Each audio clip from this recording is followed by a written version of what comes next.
আসসালামু আলাইকুম guys. Team তথ্যপ্রবাহ থেকে আমি অর্ণব চলে এসেছি আজকে মিরপুরের ঐতিহ্যবাহী এবং পপুলার একটা খাবার ট্রাই করতে। সেটা হচ্ছে মিরপুরের জনপ্রিয় কাল্লু কাবাব। আসুন আজকে আমরা এখানে তাদের যে লাইভ কিচেনটা, মাটির চুলায় যে কাবাবটা তৈরি করে সেটা আপনাদের দেখাই।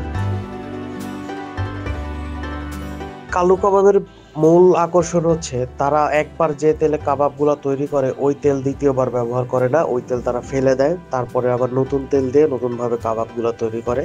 আজকে আমরা এখানের কিছু আইটেম ট্রাই করব।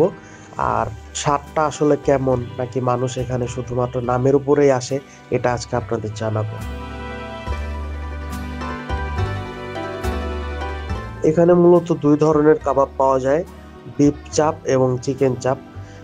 এখানের কাবাবের শুরু থেকে এই দুইটা আইটেম চলতেছে, এরপরে তারা বিভিন্ন আইটেম অ্যাড করেছে, যেমন মগজ ভুনা, কাকলেট, নেহারি, লুচি ইত্যাদি ইত্যাদি। আমরা যেহেতু এই দোকানটা শুরুই বিফ এবং চিকেন দিয়ে, এই দুইটা আইটেমই এদের মোস্ট সেলিং আইটেম, আমরা এই দুইটা আইটেমে আজকে ট্রাই করব। এবং এখানের একজন লোকের সাথে কথা বলি, তার মুখ থেকে জেনে নেই কাবাবের দাম আর এখানে কি কি পাওয়া যায়। কোনটার দাম কত? দুধ চা কত আছে? চিকেন মুরগি আছে 14। এই দোকানটার আনুমানিক বয়স কত? 50 বছর। ডেইলি আনুমানিক কত টাকা বিক্রি হবে আমরা বলতে পারি এটা।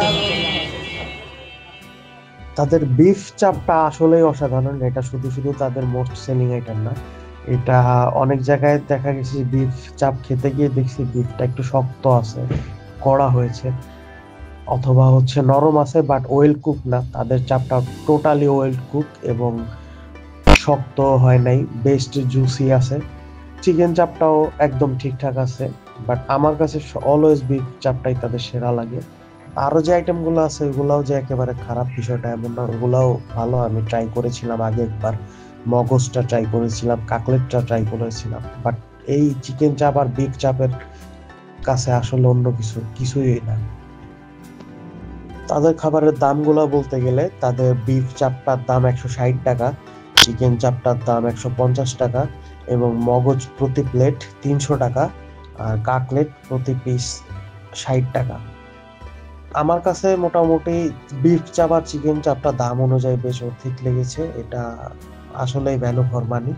এই কাল্লু কাবাবের এক্সাক্ট লোকেশনটা যদি বলতে যাই তাহলে হচ্ছে এটা মিরপুর 11 নম্বর। 11 নম্বর যে বড় মসজিদটা, বড় মসজিদের পাশেই কাল্লু কাবাবের অবস্থান।